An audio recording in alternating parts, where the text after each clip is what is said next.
আজ 30শে মে, রোজ শুক্রবার। কফির আড্ডা অ্যান্ড ফাস্ট ফুড। আমাদের পাগলের কফি শপ আজ উদ্বোধন হলো। আমরা কিন্তু চলে আসছি কফির আড্ডায়, ইয়াসিন স্কুলের নিচে। পাগল ওপেনিং করছে আজকে থেকে, হচ্ছে আমাদের কফি শপ, নতুন কফি শপ রাজবাড়ির। কাস্টমার বিনামূল্যের কাস্টমার, মনে হয় টাকা দেবেন না, এটা হলো শিওর।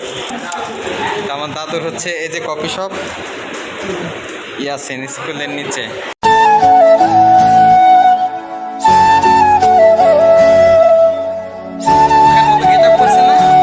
এই ফাস্ট ফুডটা হচ্ছে 1 নম্বর এবং 2 নম্বর রেল গেটের মাঝখানে, মানে ইয়াসিন স্কুল গেটের সাথে এই ফাস্ট ফুড রেস্টুরেন্টটা আজকে 30শে মে ওপেনিং হলো। আমাদেরই এক বন্ধু এই ফাস্ট ফুড দিল। তো এখানে সবাই চলে আসবেন এবং ফুললি ঢাকার স্টাইলে সব কিছু এবং সুস্বাদু খাবার আছে। তো আমরা আজকে উদ্বোধনের দিনে উদ্বোধন করলাম আমরা।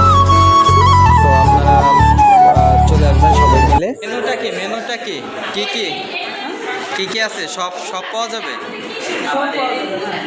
মানে কফি যত আইটেম আছে নাকি? এখানে আছে gold coffee, Malaysian coffee, Brazilian coffee. ও আচ্ছা। আর হচ্ছে দুবাই চা, মালয়েশিয়ার দুবাই চা আছে। এটা কি কফি দাদু? এটা হচ্ছে ব্রাজিলিয়ান কফি। ব্রাজিলের কফি? আর্জেন্টিনার কফি নেই, না, এটা আর্জেন্টিনার কফি। আমি তো বুঝে সেরে পারি নেই ব্রাজিলের কফিটা।